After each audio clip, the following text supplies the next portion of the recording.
You're listening to the Radical Ideas Podcast.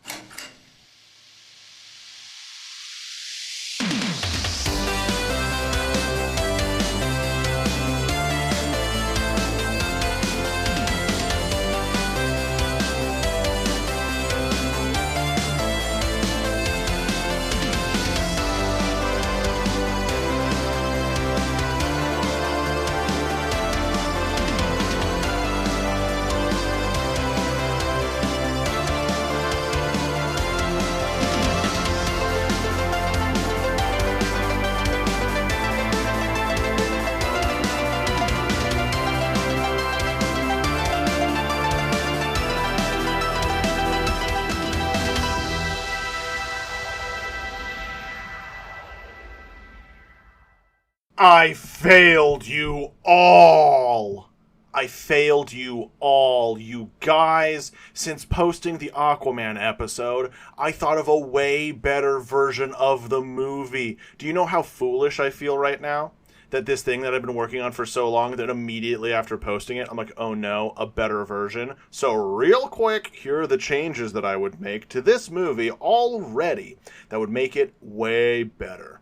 A bunch of the beginning would go basically unchanged. The real changes start happening when Orm is taking Arthur on the tour through the Hall of Ancestors. We would ditch the Vulco speech about becoming the High Commander, and instead we would get a scene after this of the actual High Commander election for that year, showing Vulco win it again. And then, during Orin's inauguration, or his, when Adlana came out and was like, I'm officially recognizing my son, boom, assassination attempt by the loyalists of Orvax, and establish them as just an extremist political party throughout the movie, and have them repeatedly try to kill Adlana for them saying they want revenge for her basically being the reason why Orvax had to be executed. I would have the followers of Orvax led by a figurehead, and I'm going to take Cadaver from the Aquaman run where the Silent School is introduced, but because I don't want to call him Cadaver, I'm going to call him Cadaver. So he'd be like Lord Cadaver, and he'd be a very Littlefinger-esque type character, and his whole thing is that he was bros with Orvax back in the day, and he's beefing super hard with the Queen, but because Atlantis rules, they're not killing this dude, because he's not taking credit for the assassination attempts. He's just the political party head of the Orvax followers, and it's only the extremist Orvax followers that are doing the assassination attempts. Cadaver has nothing to do with it, and Orm and Cadaver are all buddy-buddy. And Orm is like, yeah, I'm sympathetic a little bit to the political causes of my dad. And then we'd get another assassination attempt shortly after Arthur becomes a royal guard, which Arthur would thwart. And then we would get another assassination attempt after Arthur and Mira return from their 10-year thing, that Arthur would also once again thwart. Only this time he'd do even better than Vulco, showing the sort of oh, okay. And that's especially after the 10 years of Arthur helping out the rest of the kingdoms and everything. Really just make the threat feel a little bit more persistent. And then have the big reveal that actually, yeah, Orm has been the one orchestrating all of this with Cadaver the whole time. And we think that, oh, Cadaver has been the one manipulating Orm, and Cadaver has been the evil guy this whole time, and Orm is only crappy because Cadaver's been manipulating him and raising him wrong. No, actually, the problem is that Orm has been full-blown psychopath in charge since he was a little kid. And there we go. We just throw those in to the rest of the movie, basically as it exists, and we good. We done. That's it, really. And then Cadaver goes to Atlantis prison, or gets killed by Vulco. I'll say killed by Vulco, then I don't have to deal with that loose thread ever again. So Cadaver gets killed by Vulco, Orm still goes to the surface, and done. There it is. Perfect. Oh my goodness. I can't believe that hit me after. Guys, I'm such a fool. I am seriously thinking about reducing the frequency of this podcast just so I have some more time to ruminate on the story before I finally hit post, even though that one was triggered by a comment. someone just commented, I think it was on YouTube, they commented like, I think the pacing on this one's just a little off. Still good, but it could use some work. And just reading that sentence, my mind thought of all of this immediately after. And that is why you need criticism and people there to help you grow as a writer or creator, you guys. It's so important. And let that show, I highly value your guys' feedback. I don't just want praise here. I want criticisms wherever you may find them, no matter how big or small. But also remember, criticisms isn't just insults, you know? Some people, especially internet commenters, love just insulting someone and being like, oh, can't take the criticism. And it's like, that's not a criticism, dog. That was like a threat on my life and safety. Dude. Anyway, yes, criticize me, please. I need to grow. Please, please, criticize me. And now, with all of that groveling out of the way, let's jump into the real meat of this. You guys, this was the first thing I ever wrote for my DC Cinematic Universe in general. This is the thing that started all of it. My entire DC Cinematic Universe started because I wanted to write a cool Aquaman movie.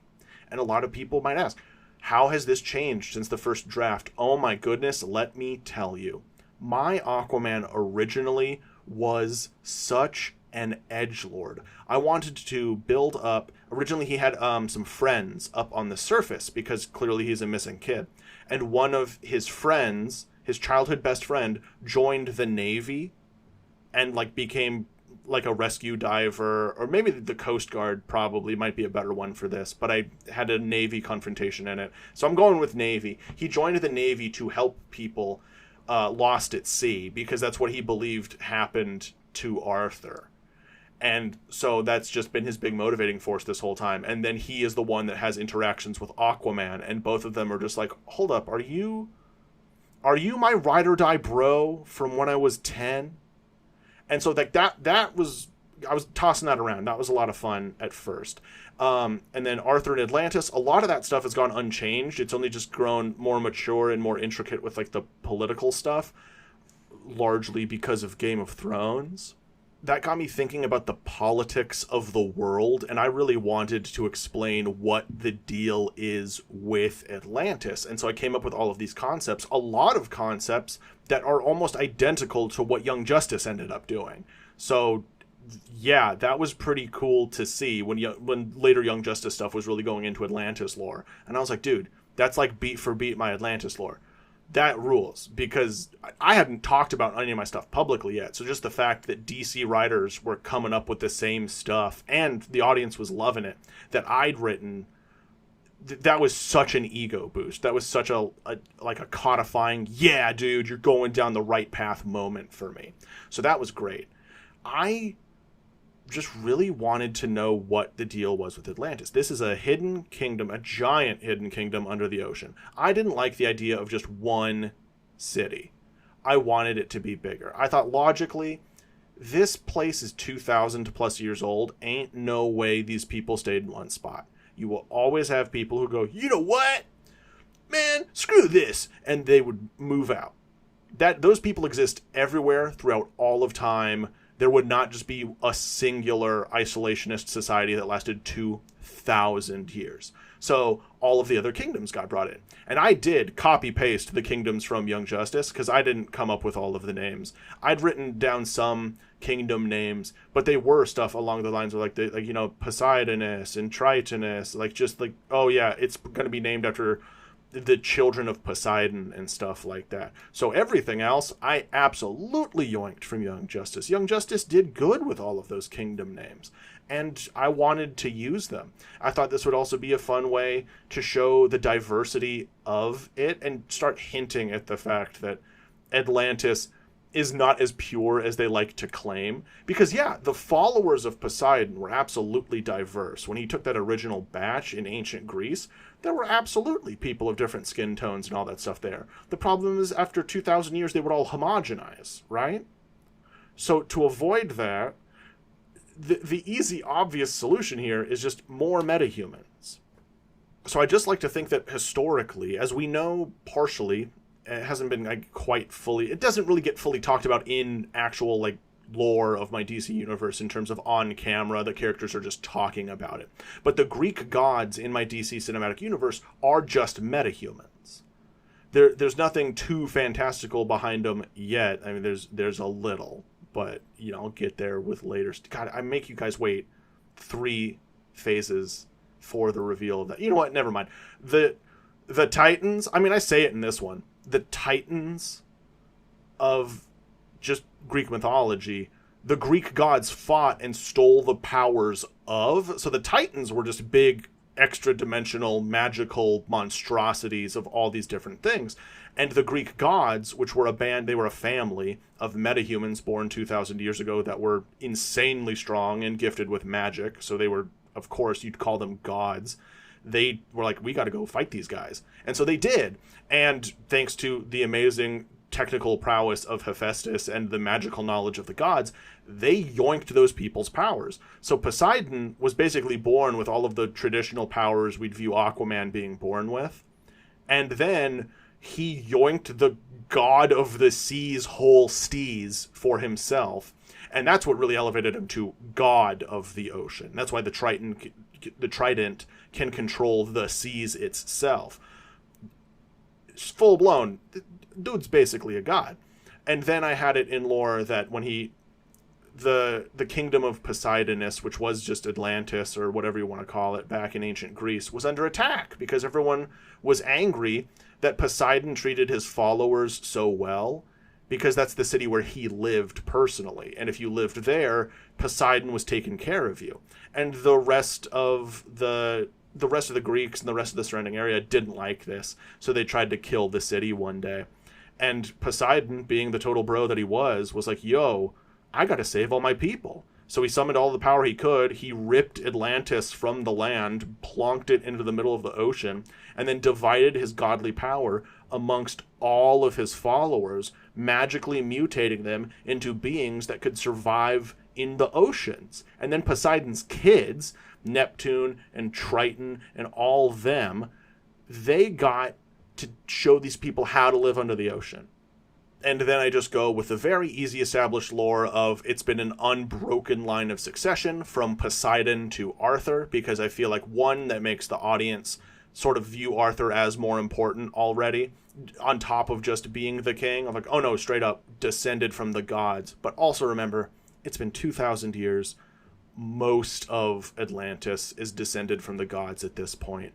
That is just how populations work. It's most of them can claim that. It's just that Arthur's is like the direct line, quote unquote. I always liked this magical version of the origins of Atlantis more than everything else, because there's so many different origins of Atlantis. Like in Marvel's origins of Atlantis was like, it was an ancient civilization that got destroyed, and then the oceans formed around it, and then later mermaids just found it and went, oh sick, I guess we'll live here. I don't want any of that. I don't want, like, the Conan, the Hyborean age, or any, like, oh, this is the lost colonies from 30 trillion years ago, or any of that. Like, no, I'm fine. This is Poseidon. He did it. He made it. It's done. We're finished. And while that does go against the traditional, like, the fable of the Kingdom of Atlantis is a fable from Greek mythology. Like, in ancient Greece, they had the myth about Atlantis. So I get it. It's older than that. But this is a universe where a man gets superpowers from being outside in the sun. So you know what? Maybe deal with it, actually. Maybe just chill. Maybe pump your brakes. Check your privilege and enjoy my magical kingdom full of fish people. I got completely sidetracked there. I got to get back to telling you guys about what my original draft of my Aquaman thing ended up looking like. Again, very similar to this. But Orm was one of the original assassins. He went there. He wanted to personally be the one to take out the half-breed. He was so hateful. And in the original draft, I really nerfed the Atlanteans in the sense that I really went ham on they are weak outside of the water thing. I'm still going to do a little bit of that. Just not that. It's not that important anymore. And the universe is so big and so powerful, I don't need to have people whose weaknesses is dry, So originally I was really trying to hammer that home, and a big thing about how are these assassins able to function on the land was that Orm had constructed a sort of recirculating water suit. So it was this cool, very Black Manta-esque suit that recirculated ocean water through it so that Orm could constantly breathe and be okay and be at full strength while out on the land. And then the final confrontation of the movie just took place in Atlantis. There was no surface war. There was none of that. It was just a full-blown Atlantis thing where Orm and all of his followers came in with like a horde of sharks. And I had originally had it that it was illegal for you to use fish telepathy on sharks to bite people. That's bad. You can't do that. That's a crime. And so Orm coming in with an army of sharks was a big deal. And like maybe a megalodon because Atlantis magic. And then the war would break out. It would basically be a civil war in Atlantis. Arthur would chase Orm down, and they would end up having their final fight on a volcano, just slightly sticking out of the water. And Orm would be climbing it to escape his brother, and Arthur would be walking across the water, because that's something I just decided Atlanteans could do. And Arthur would be giving his brother a big old speech about like, oh, you betrayed me, I was your brother, I thought you loved me. And then Orm just raises his hand and does the wee wee wee wee wee wee wee wee fish telepathy, and a shark leaps out of the water and just eats Arthur mid-sentence, and we see a pool of blood. And then Arthur raises out of the blood with the shark impaled on his trident, and he hucks it back into the ocean before he and Orm just engage in a full-blown battle on the volcano. And I was like, that's cool when I was, 17 or whatever. And then looking back at it, I'm like, I don't really want to kill animals, actually, in these stories. I even as like this is a cool badass moment to like sharks are innocents, dude. I get it, they attack some people, but like if you wanted me to kill an aquatic monster that is just on site with people, that's a hippo. Sharks just get a bad rap because they're cool looking. So I didn't want to do that no more. But then they have their big final fight on the volcano, and Arthur ends up cracking Orm's suit. So Orm's suit starts hemorrhaging water, and because they're at a volcano, also Orm went to the volcano specifically because he had his suit, so he could maintain full strength while hopefully dehydrating Arthur in the fight, so that Arthur would be weaker because Arthur would be more resistant to the dehydration because he's half surface dweller. So that whole thing was going on. And they'd fight, and Arthur would crack Orm's suit, Orm hemorrhages water, Orm falls down, Orm ends up like falling into the volcano, but Arthur catches him. And then in a very much Thor Loki over the edge of the Bifrost in the first Thor movie moment, Arthur is like, no, dude, I'm bringing you up. I'm not going to kill my brother. That's never been the goal here. Like, you may hate me, but I can never hate you. And then Orm was going to bust out his knife, and cut at Arthur, and I was going to make it seem like Arthur got his hand cut off, but then the big reveal was that Orm cut his own hand off rather than be saved by his filthy half-breed brother. So that's where I went with it. And now why would he do that instead of cut Arthur's arm off, which would get the exact same thing, but cut Arthur's arm off? Is because I did just want to fake the audience out. And then that led into my second Aquaman movie, which keeps a lot of the current draft, so you'll see when you get there. But I'll just say the entire ending sequence was changed because I killed all of Atlantis. All of them. I had this plague run through the city and kill everyone, and Arthur ran to Mira and was like, Mira, I need you to cure this plague. And she knew of only one way to do it, and so she casts this spell with the help of Arthur. But when it goes off, everyone dies, including Mira, because the twist was there was no cure. So instead what she did was she absorbed all of the souls of Atlantis and poured them all into Arthur, which would make him Poseidon again, because it was Poseidon who split his energy up into the people. So then Arthur gets boosted to straight up as powerful as the Greek god of the ocean levels of strength. And then I had him go full-blown Aang at the end of book 1 turn into a water kaiju and attack the US Navy, which were the ones that inadvertently launched the attack. They didn't know that's what they were doing, but Black Manta was there doing some shenanigans. And Arthur's killing all of them, but then the big reveal that actually the commander out here of the Navy was Arthur's homeboy from when they were 10. And Arthur just leaves, and he goes back down to Atlantis after apologizing, after destroying a bunch of Navy ships. And then when the Justice League needed him, they swam down to Atlantis to meet the guy, and we see that he'd buried every Atlantean. So the entire, like, royal street going up to the kingdom, going up to the castle, is just graves. And Arthur buried every single Atlantean, including his newborn infant son, Arthur Jr. That's right, I killed Aqua Baby.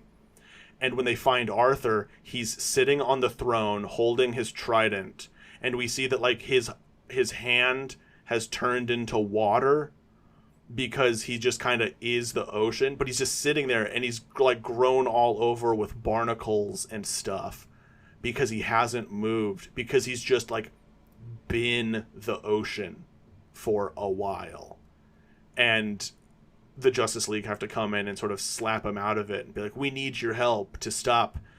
I can't even remember what the original threat of my first Justice League was. I think it was just the Legion of Doom, straight up, but I didn't have an Aquaman villain in it. I think I just doubled down on Superman villains for it. And the Justice League was just coming together because the Legion of Doom was killing them all. And so they needed, strong people on their side. And so that's like all the original. I had an edgelord Aquaman. This was the long hair, beard, basically hook hand, edgy, brooding loner Aquaman. And I was going to have it eventually that Aquaman and Diana in those drafts were the relationship that I was going to go towards, because she's essentially a Greek god. He's essentially a Greek god. Maybe something could happen. And that's that. So there's all the really fun, juicy tidbits for you guys. But like I said, that was cool when I was a teenager. But then as a grown-up, I just read it and I was like, this is just a bummer. None of this makes me happy, and it makes the world less exciting because I killed all of Atlantis. I think it would be way more fun if I just had this massive underwater kingdom down there.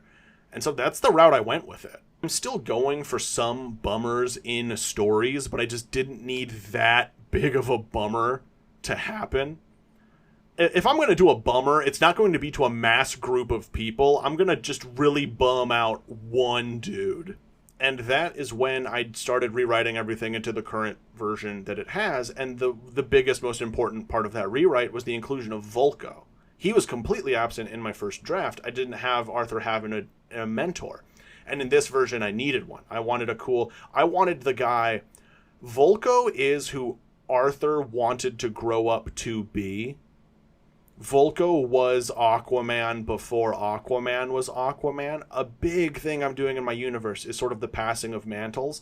And I really wanted the audience to feel like, oh, that's the guy. I mean, he's wearing the Aquaman armor. He saved Arthur's life. He's doing the job. And he was just the hero to the people of Atlantis. He just wasn't also a hero to the people of the surface. So I wanted a Vulco like that. And in my mind, my Vulco was always going to be played by Ray Stevenson. I wanted Ray Stevenson as Vulco forever. I wanted him ever since I saw Rome and I saw him as Titus Pullo. I wanted Ray Stevenson to play my Vulco. To give him the nice cropped silver hair, the thick silver beard, and then the Aquaman armor and everything. That's what I wanted. That was my goal. I wanted it so bad. And it can never come to be. Rest in peace, Ray Stevenson. But just whenever you guys are listening to this, when you imagine Vulco, just please imagine a Ray Stevenson type playing that guy. He filled the role of the father figure that Arthur had lost. Thomas was a rad, amazing dad to Arthur during the time they had together.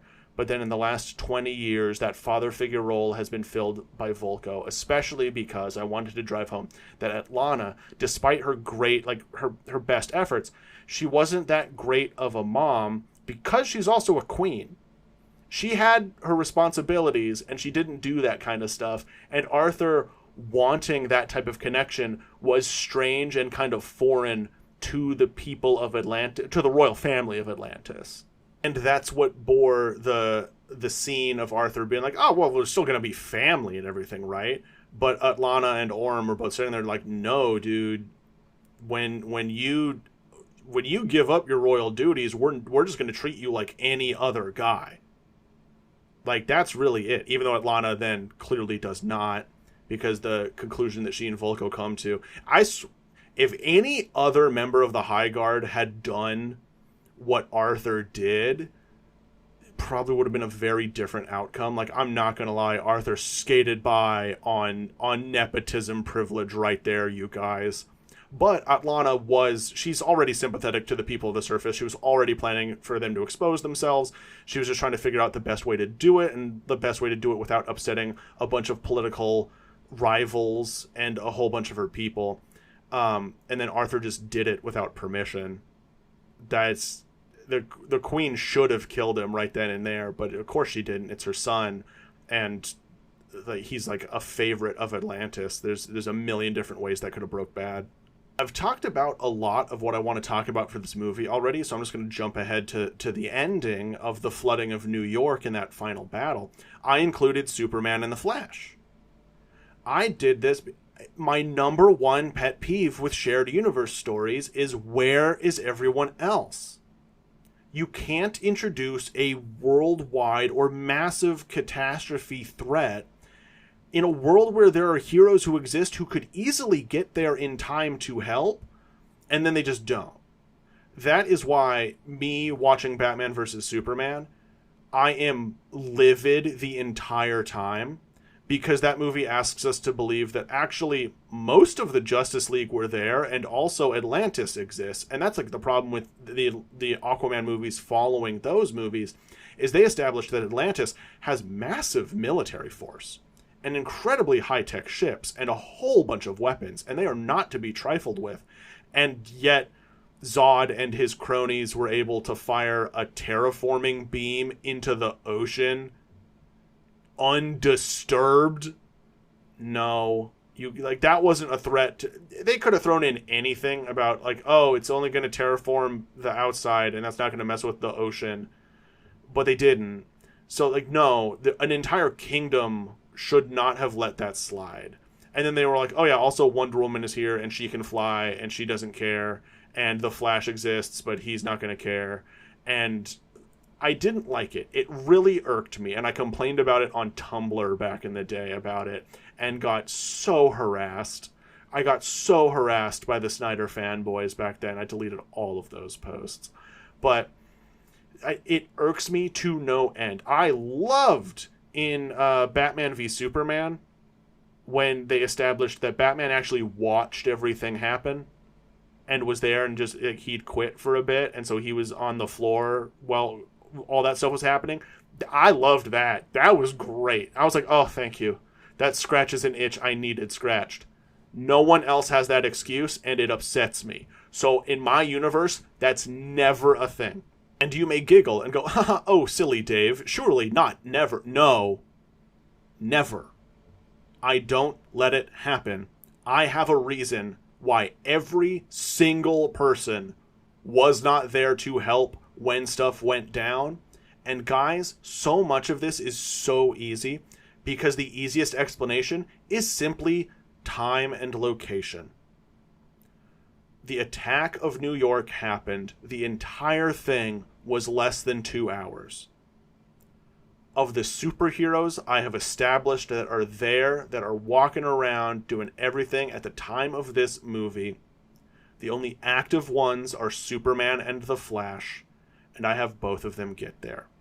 Superman shows up as soon as he hears about it. He goes to help. He finds the thing already full-blown in progress. He immediately goes and finds Aquaman, the dude he recognizes from the news, and wants to test right there. He's testing his faith in humanity, or fishmanity in this point, and he's like, please tell me this isn't you. And Arthur's like, it's not.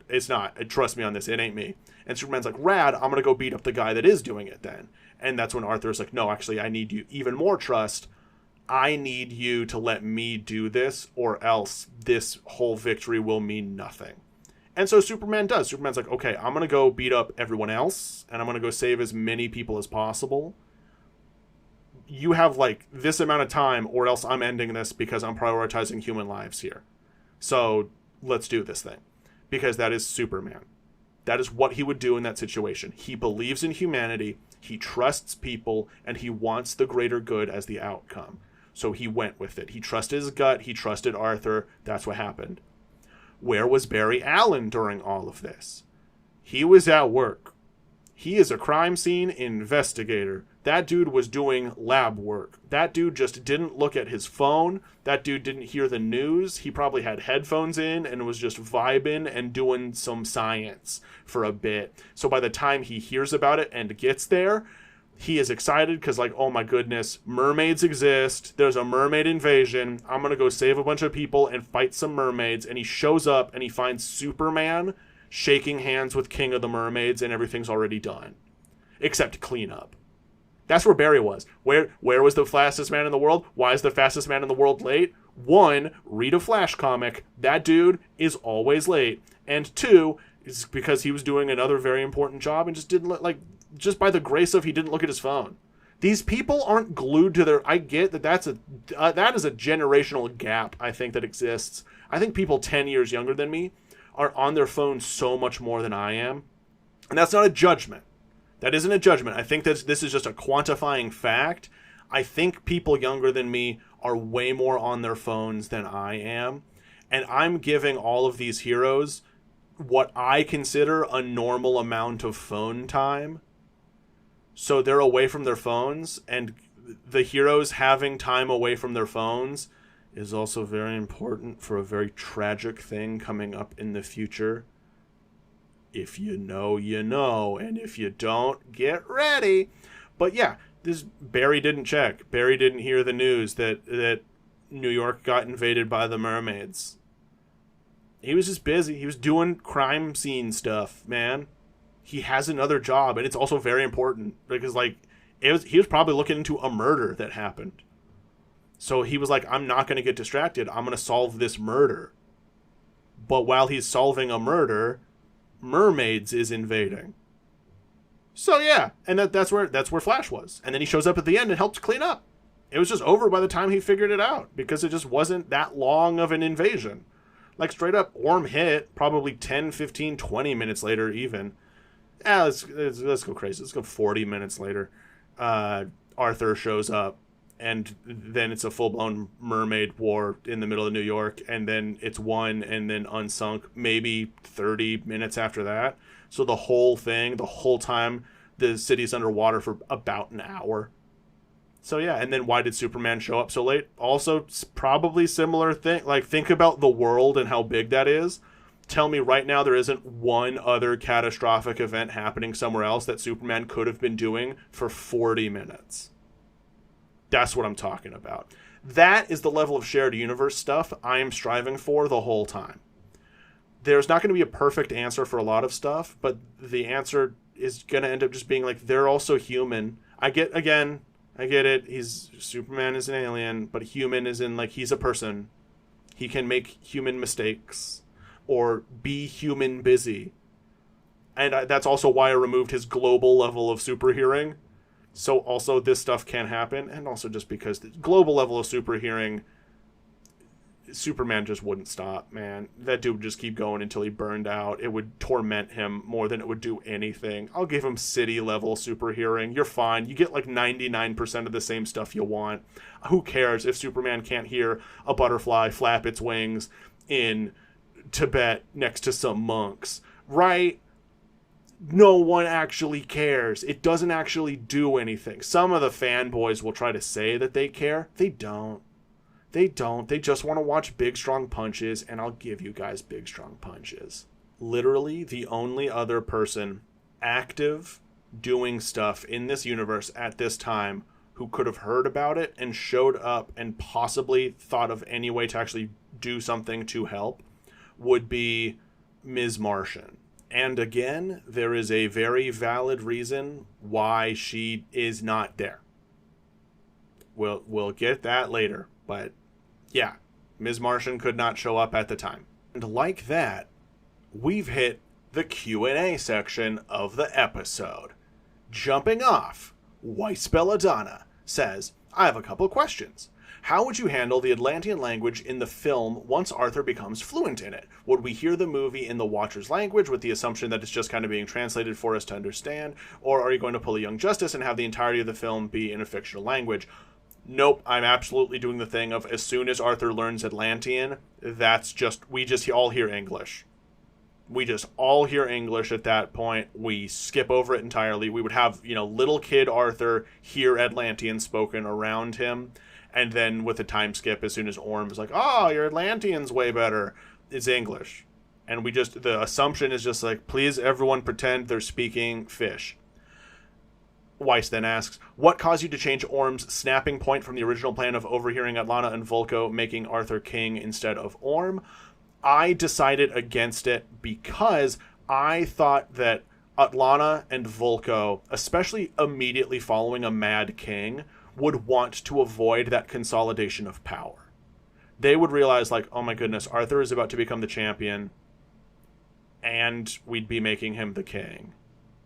This could be bad. I think I decided to give Atlana a little bit more faith in Orm here.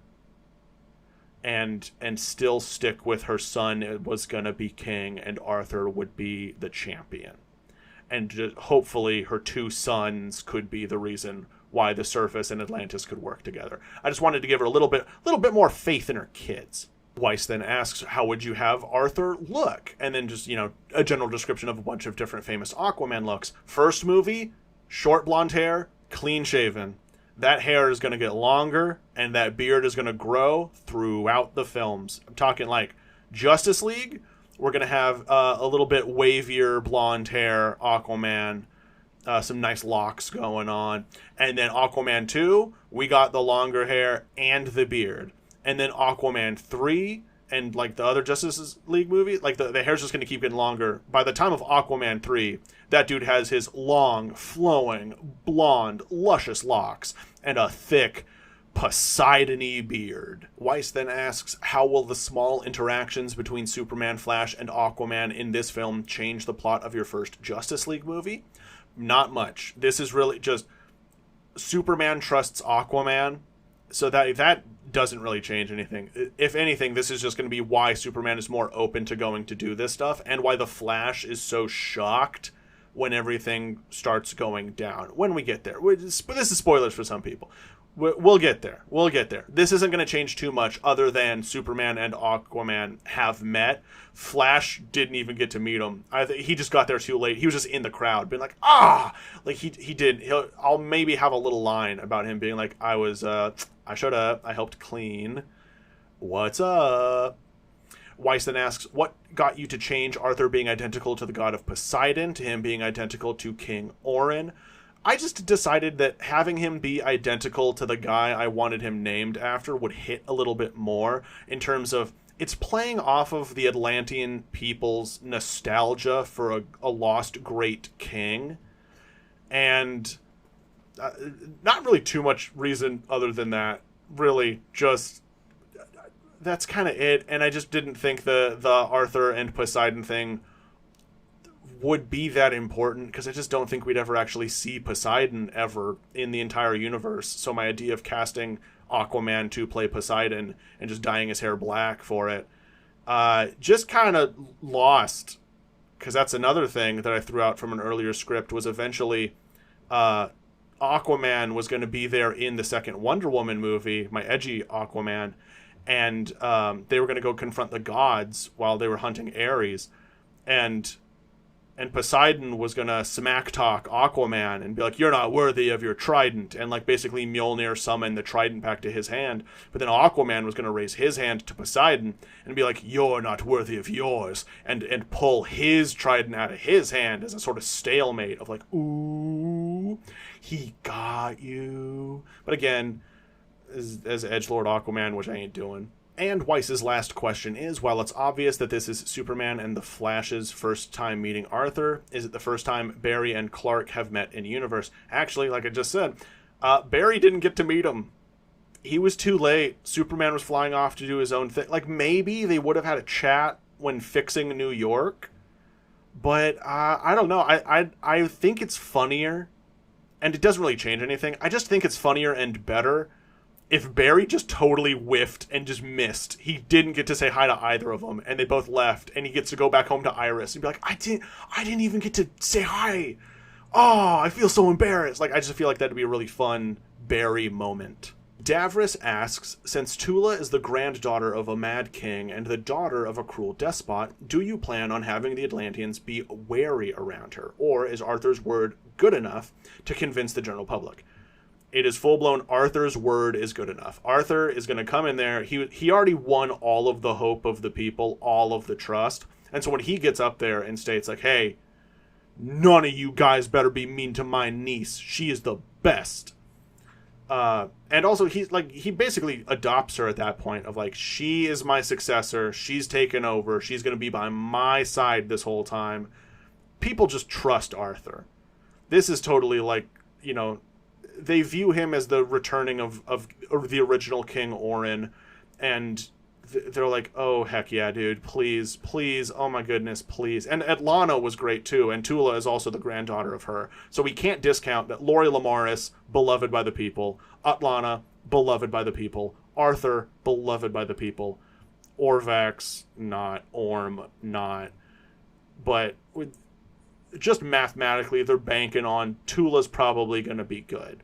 And Arthur really lets Tula make some political decisions before he fully passes the throne over to her, before, like, the end of this stuff. So she gets plenty of time with enough power for the people of Atlantis to be like, no, we're cool with Queen Tula. We're absolutely cool. Davros then asks, since you introduced the concept of a democratically elected high commander who is tasked with killing the regents who abuse power, which is, as it was presented, seems to be an unquestioned act, are there any extra safeguards in place for if the High Commander goes off the deep end and just commits regicide? Absolutely. For one, the execution of the king or queen is something that the people of Atlantis vote on. It needs to be literally every other king and queen of all of the other kingdoms unanimously coming to this decision and basically ordering the High Commander, hey, you got to fulfill your duty and take that dude out. And it's also just one of those things of it would be very easy if a king or queen is abusing their power for the head to get chopped off. The king or queen has to actually be like attacking the citizens of Atlantis, and not just, oh, they're making unpopular political decisions. Full blown, like they're trying to kill all of the Atlanteans that look like fish people. Or that's probably like what the last one was. The last time, the 1,000 years ago, the High King of Atlantis was probably just like, I don't like all these shark people that I'm seeing around. Kill them all. And all of Atlantis was like, okay, let's maybe nix that right now. And then Davros asks clarifying questions of like, if you don't have anything like that, is it because it hasn't happened yet? Do they not go through an official tribunal? No, like I said, like this is all stuff that happens before. The king knows. It's just that all of Atlantis knows that, like, this is something you can't mess with. The king can have his loyalists try and fight up against it, but this is not like a 2/3 majority wins it. This is you have to exceed 90% of the kingdom want this person's head. So this is something that there's not going to be a lot of resistance to. This is essentially just a full-blown coup. This is not just some of us don't like it. This is full-blown. Everyone under the sea is like, no, do it. And that's their job. And that's the sort of safeguard that the king or queen, they're not an elected position, but they have to remember that their head is dependent on the will of the people at all times, which a lot of people, especially modern day politicians, forget. You piss off the low people, eventually they bust out the guillotine. So in this case, this is a walking, talking guillotine who hangs out next to the king or queen all the time. And Davris's final question is, do you plan on having or including any of your pre-planned pre-movie short films in the episodes of this podcast? Absolutely, I will. So for those that don't know, I don't want post-credit scenes in my DC Cinematic Universe. I want short films that precede them, like a Pixar short, but set in the universe about another character. This would help with world building. This would help just do fun scenes that I couldn't fit anywhere else. This would get a bunch of different actors, a bunch of different directors, a bunch of different people to just come in and have some fun and do some art. And I have many already written and planned, so I will be throwing those in before, but just like in the way I have it planned, those start in phase 2. You wouldn't be getting them until phase 2. And then they're every single movie until phase 6. Shadow Ghost 903 comes in with a couple of questions, asking first, so the appearance of Superman in this is a new addition. I was curious if we'd get confirmation that Superman was aware of Flash during his movie. Actually, this is not a new addition. If I didn't talk about it as much on TikTok, that might be my bad. But this has been, even my original draft, I think I had, after I decided to make it a whole shared universe, Superman always showed up. As soon as this conflict hit the land, Superman has been in this movie. But no confirmation that Superman is aware of Barry. He is. He knows, he's heard of the new Flash, but just nothing in this. This is the Aquaman movie. We'll get that stuff in Justice League. Shadow Ghost 903 then asks, would Arthur's fish communicating powers sound like they did in the Super Friends cartoon? My goal is yes. I would love to find a talented audio designer to make, just make it an HD version of that, but make it sound kind of Sonar-esque. Even the James Wan Aquaman movies had kind of that sound. I'd be kind of going for a similar vibe. I want that sort of sound going on, but not that disorienting, not something to shatter the immersion that hard, AJ Sampson comes in asking if I have any intention to introduce the blue/the clear, as in like the ocean portion of like the red and the green, that kind of stuff. Not really. I don't like those powers. As I like some of the cosmic stuff, when the cosmology of coming up with a whole universe. I don't like the idea that just like the concept of water has it, because ocean life is just more animal life. That would be covered by the red. The red also irks me because humans are just animals. Evolution is real. Let's not debate about this. So humans would just all inherently also be part of the red, except they're explicitly not in the comics. The red is just animals. I don't like that there's that clear distinction between it. The green is easy because plants is plants, and also the plants do have some freaky network that they all talk on. That's a real scientifically proven thing. It's just weird plant pheromones and electrical signals and that kind of stuff. And that's why I go with that in my universe when we eventually get to the green. So I don't really have any plans with that stuff. I just don't really like it. I'm going the Cthulhu route with the ocean. And also just the natural scientific. Like, it's just water. It's water. There's not, magic didn't go behind that one. It's just water. And then as just a little PS, AJ Sampson asks also, please give Arthur his full beard. Done. Absolutely bushy, awesome, perfectly pointed blonde beard. Outrageous Aquaman beard. Henry the Blue comes in and asks, is Arthur a missing person? And also, what happened to Thomas's body? Absolutely. I was thinking about having some sort of thing, like maybe someone in Amnesty Bay watching the Aquaman news footage, and there's just like a worn down poster of a missing child, and it's Arthur. He's missing, but he doesn't have any surface family. I don't know what happened to him, but Thomas's parents died. Thomas was an only child. I'm not doing anything else with that. So, like, Thomas was it. So this just looks like a horrible home invasion and child abduction.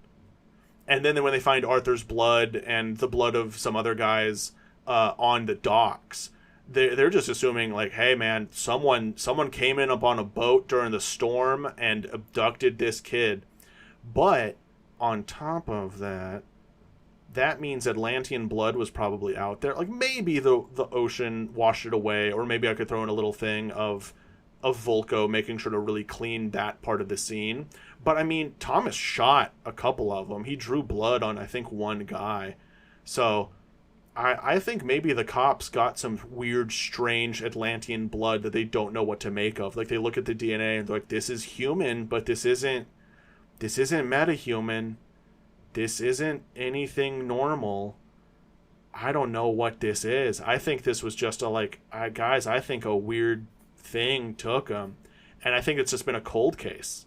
And then when Arthur comes back, I think Amanda Waller is the one who closes that cold case, if anything. She's like, oh, we got him. Arthur Curry, that's his name. Doesn't do anything for us. Knowing his name does nothing because we know that he's the king of Atlantis, and now we know where Atlantis is. So that's it. So I think that's just the full story right there. And Thomas's body just found by the authorities, taken in, buried, probably cremated. No, they would have buried it. I think that's the proper procedure for that if they have no other relatives or anything like that.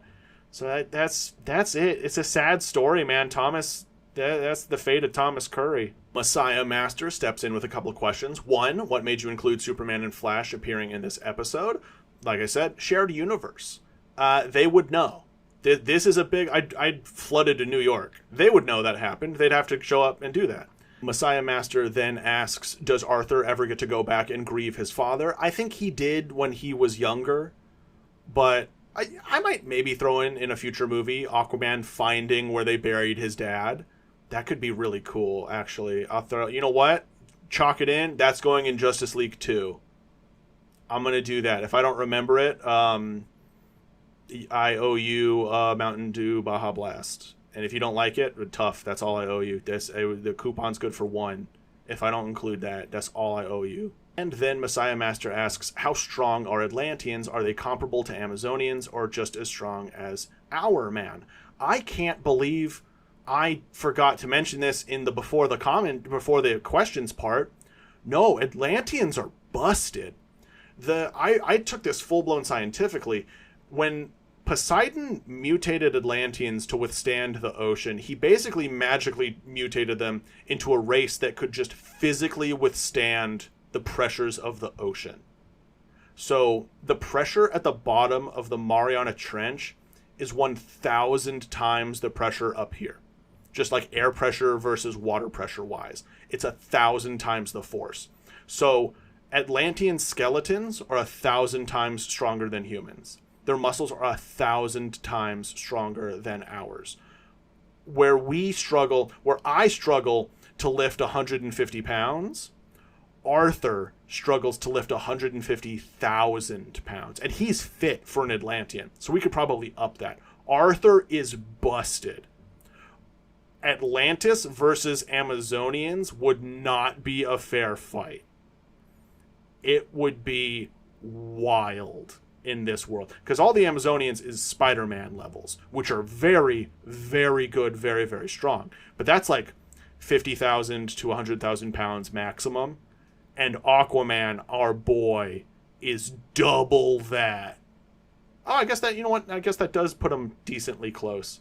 So I guess Atlanteans are like 1.5 times an Amazonian, because ocean stuff. But they're not immortal, so... Oops.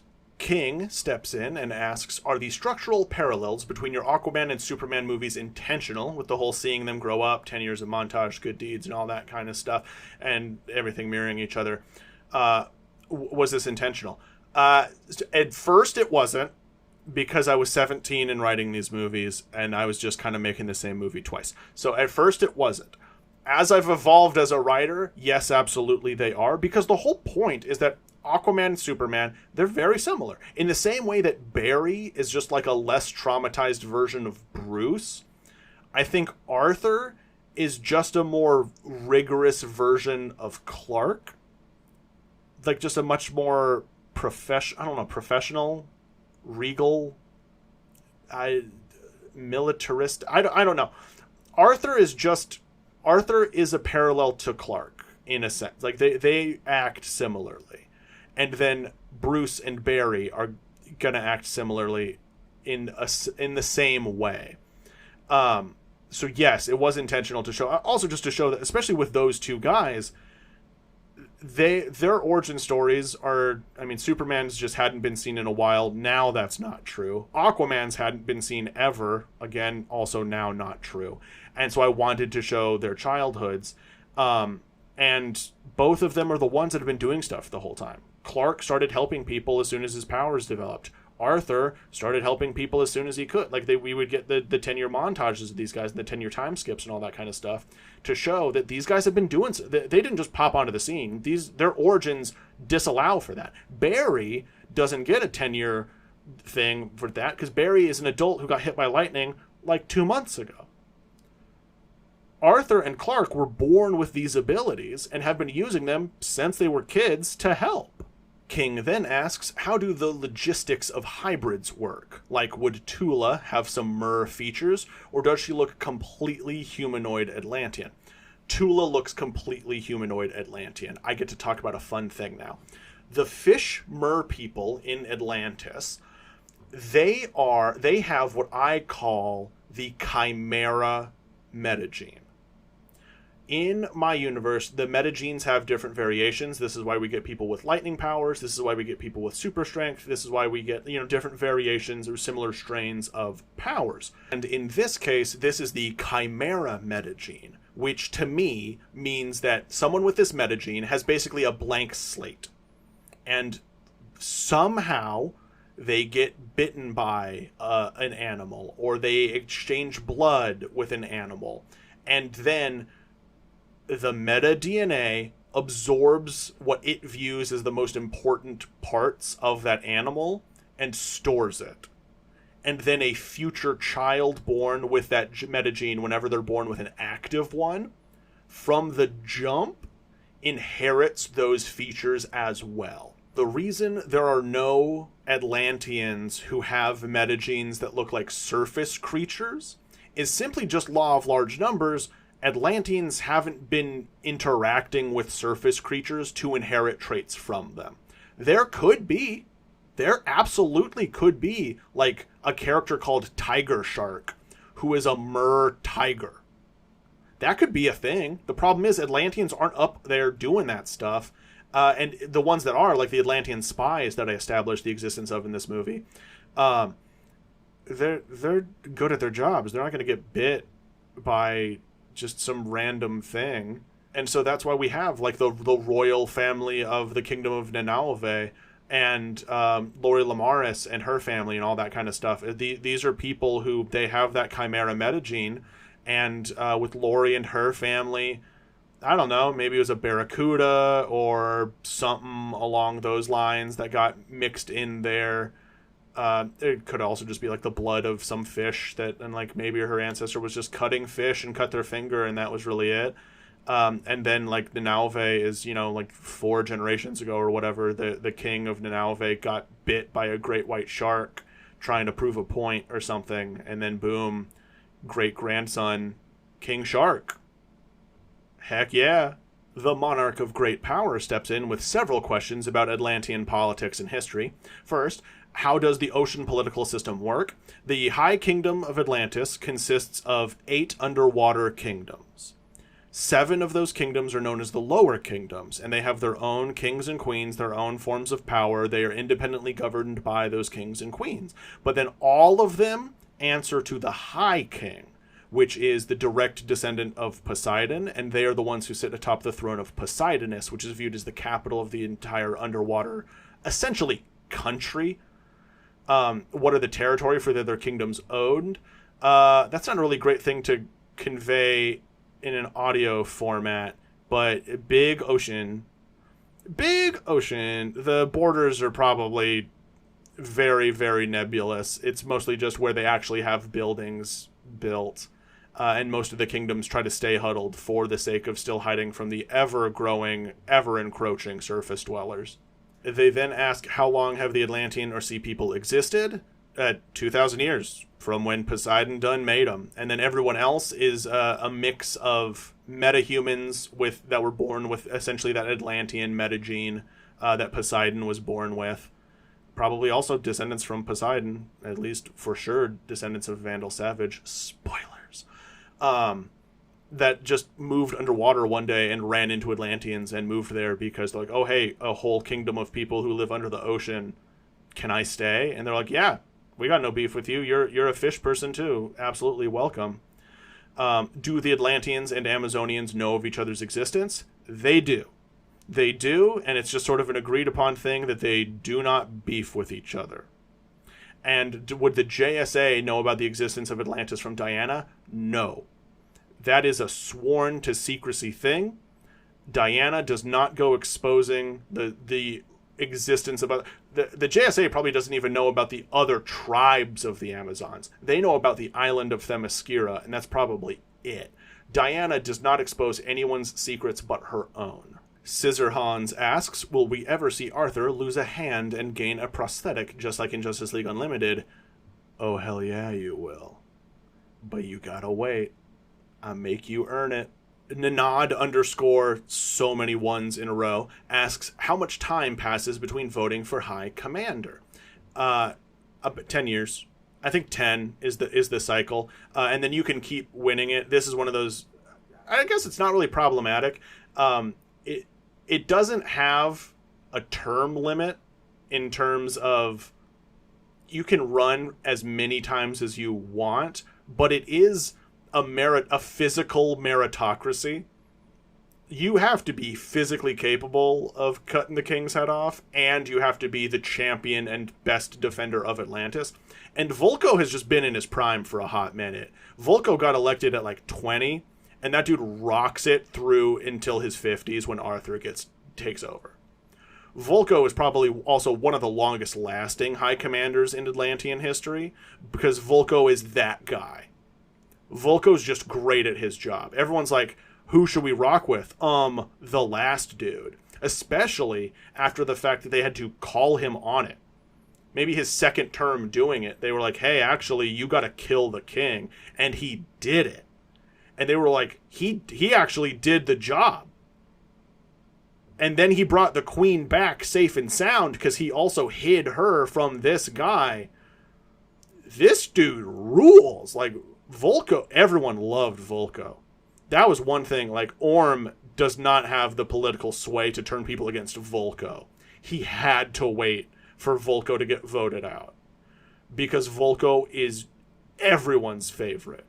That's their guy. He's basically an Atlantean superhero. Like I said, he's the Aquaman before Aquaman. That was just their guy. Tico Time asks, we get to see the ocean underwater city kingdom of Nanaue. Is that King Shark's family and home? Yes. Yes, it is. It is King Shark's family and home. The guy we know as King Shark, who will appear later in my universe. That dude is a cocky, he's like a 20-year-old, like the youngest prince with the name Nanaue, and he just sucks.